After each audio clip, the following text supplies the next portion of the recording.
Namaskar everyone. How are you? I hope you all are well and safe at your home. So students, in our previous lecture you learnt about the Deccan Plateau. So what did you learn about the Deccan Plateau? The Deccan Plateau lies to the south of the Narmada river. The Vindhyachal mountain and the Satpura range lies in the northwest part of the Deccan Plateau region, and Deccan Plateau region has many rivers like Narmada and Tapti, and has the mountain range like Satpura and Vindhyachal in the north. Okay, and you learned the plateau is bounded by the Western Ghat in the west and the Eastern Ghat in the east, and Western Ghats are broad than the Eastern Ghats. Okay, and Western Ghats has a high mountain range, and the Nilgiri, Annamalai and the Cardamom hills are comes in the Western Ghats, and Uti is the hill station in Nilgiri hills, and Nilgiri hills it stretches from Tamil Nadu to Karnataka, Tamil Nadu, Kerala, Karnataka. Okay, and the Eastern Ghat have comparatively low hills as they have been cut up by a number of southeast flowing rivers. Okay, so now today we will read about the important rivers of this region. Which region? The Plateau region. Okay, so page number 32. Our today's topic is important rivers of the region. So now let's start. There are only two westward flowing rivers in this region. Westward flowing rivers means which start from east and meet to Arabian Sea in the east side. So which rivers are westwards? The Narmada between Vindhyachal mountain and Satpura range. The Tapti, it flows south of the Satpura range. Narmada and Tapti. The Tapti flows south of the Satpura range. It comes from the south and went to meet Arabian Sea in the west. Look here.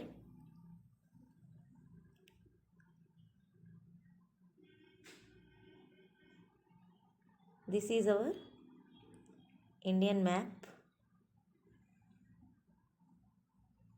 Okay, so Narmada rivers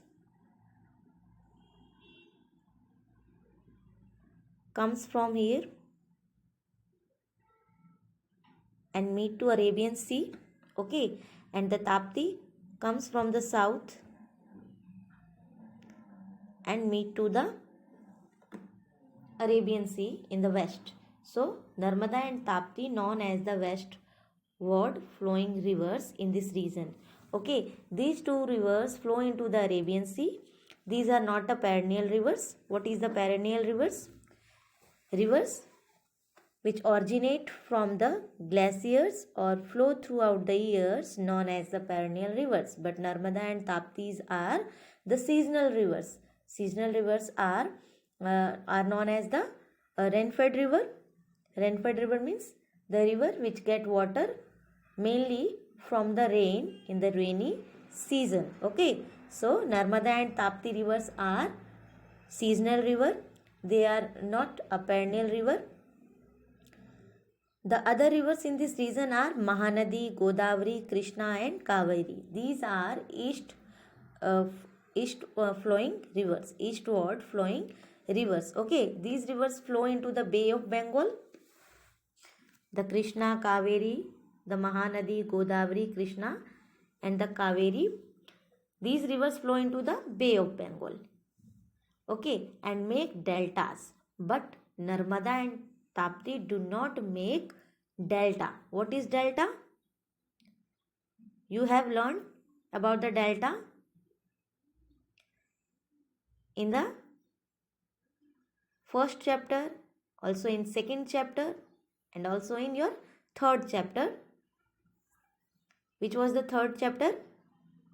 The Northern Plain, the Great Northern Plains, in which you learnt about the Sundarban Delta, which is the largest delta in the world and also the largest delta of India, but it comes in the northern plains. Okay, and India's has one more delta in the south, and this delta known as the southernmost delta of India, which is Krishna. Krishna rivers make the southernmost delta in the southern part of the India. Okay, so the other rivers which flowing here are the Mahanadi, the Godavari, the Krishna and the Kaveri, and these rivers flow into the Bay of Bengal and make delta. Deltas are triangular in shape and formed after depositing the silt at the last of the river, and these areas are very fertile, and these are important rivers of the Deccan Plateau and make the land fertile. There are many waterfalls in this region. Okay, there are, see here, you have learnt that the Mahanadi, Godavari, Krishna, Kaveri rivers flow into the Bay of Bengal and make delta. It is clear about the delta. Now these are important rivers of the Deccan Plateau and make the land fertile. There are many waterfalls in these regions. Okay, so this area has many waterfalls, but the Jog Falls is the second highest waterfall in India on the river Sharavati. But you learnt about the Tapti and Narmada, that these are westward rivers, but Saravati is also a westward river. This question is also came 2 or 3 days before in KBC in the student special show. So the Jog Fall is the second highest waterfall in India on the river Sharavati in Karnataka. But which is the first highest waterfall in India?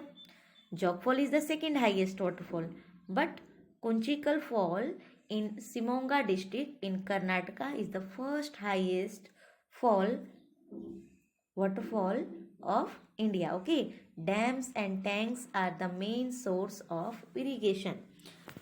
Mainly the agriculture is depend on dam and tank in the southern plateau. Why? Because most of the river of southern plateaus are seasonal rivers. They get water from the rain in the rainy season, and you know that we have only 4 rainy months.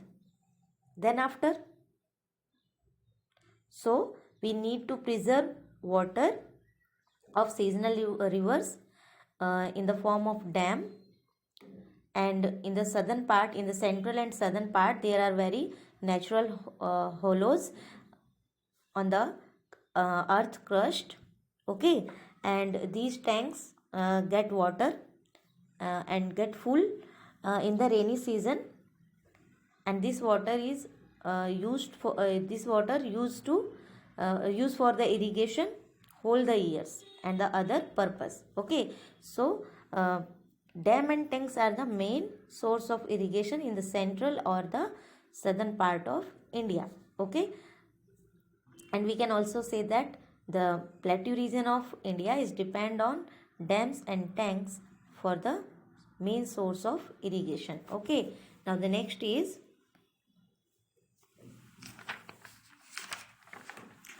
main crops. Okay, now the main crops of the plateau, of the Deccan Plateau region are main crops. The soil of the Deccan Plateau region are red and black. In the central highland, the Malwa Plateaus and Chota Nagpur Plateaus has which type of soil? Black soil. Okay, in Chota Nagpur areas, soils are also black, and some part, very few part has the red soil. Okay, but in the Deccan Plateau region has red and black both the soil. Black soil is known as the cotton soil. I told you it's firstly in the Malwa Plateau that cotton soil is very suitable for growing cotton. So it is also known as the cotton soil, and it is also known as the regur soil, which retain the moisture. Okay, it is good for cotton and oil seeds, groundnut, rice, sugarcane. Now you are reading about the main crops of the Deccan Plateau. Okay, so don't be confused. Cotton, oil, cotton, oil seeds, and sugarcane are the main crop of the Malwa Plateau, and also these are grow in uh, in the Deccan Plateau, because Deccan Plateau has also a black soil. So cotton, oil seeds, groundnut, rice, sugarcane, wheat, and cotton are the main crops of the Deccan Plateau region. Okay, now the tea and coffee are the important crops. Tea and coffee are the important crops of the Nilgiri Hills. Nilgiri Hills, which is stretches in the Tamil Nadu, Karnataka, and Kerala. Okay, so this region is rich in the cropping of tea and coffee. Okay, now rubber and spices are also grown in this area. Okay, rubbers and spices are also grown in this area. Now the next is minerals. The southern plateau region of India is rich in minerals. Okay, which type of minerals are found here? Iron ore, coal, mica, and gold are the main minerals found in the Deccan Plateau. Now, in the Chota Nagpur Plateau or Central Highlands is rich in coal, and beside the coal, also the iron, manganese, bauxite, and mica are mined there. But the main minerals in Deccan Plateaus are iron ore, also coal, mica, and gold. Okay. Gold are the main minerals found in the Deccan Plateau region. Okay. Gold we do not find in the Central Highlands. Okay. But coal, mica, and iron also uh, also the main minerals of the Central Highlands. Okay. Now here is fact. Diamonds are found in Panna. Panna is the name of a place which is in Madhya Pradesh. It is the main site of diamonds in India. Okay. Now the important cities of the Plateau region. Hyderabad. It is the capital of Andhra Pradesh and an important historical city. And it is famous for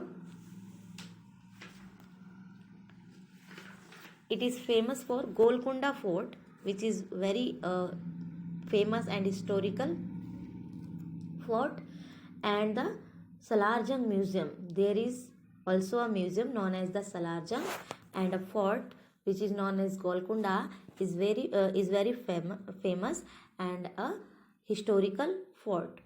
It is also an IT hub. Hub means the effective center of an activity. Okay. Now the Bhopal also comes in the Plateau region. It comes in the Central Highland Plateau region. Okay. And Bhopal is the capital of Madhya Pradesh. And Nagpur, it is famous for oranges and is also a historical place. Okay. Nagpur is mainly famous for the oranges. Now Indore is famous for the cotton and textile. Bangalore is the capital of Karnataka and an IT hub. Mysore is a historical city. Mysore is the name of Karnataka. Karnataka was known as Mysore in earlier time, and it has many historical stories. You will read about the Mysore Golconda Fort in your highest standard in the history portions. Okay, you will get very interesting information about these historical sites in your highest standard in the history. Okay, so now the explanation of our chapter is completed, students. We have completed the explanation of chapter number 5. Here is one more. Do you know? See this. Do you know? On your page number 33, Kanyakumari is the southernmost tip of the Indian mainland. This is the mainland of India. Okay, and here is the Kanyakumari.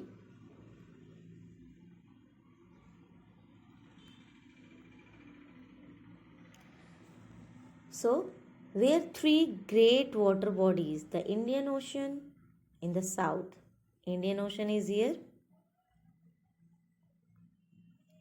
in the south, okay, and the Arabian Sea in the west. Here is Arabian Sea in the west, okay, and the Bay of Bengal in the east. Bay of Bengal in the east. Meet means from west Arabian Sea, from east Bay of Bengal, and from south Indian Ocean meet on the last tip point of mainland of India, which is known as the Kanyakumari. Okay, understood everyone? What is given in your, do you know that Kanyakumari is the southernmost tip of the Indian mainland, where the three great water bodies, the Indian Ocean from the south and the Arabian Sea from the west and the Bay of Bengal from the east meet. Okay, done everyone? Now our chapter is completed. We have completed explanation. In our next video lecture, student, we will do the all the objective types of question and answer of our textbook. Okay, so now everyone, take care, goodbye, have a nice day.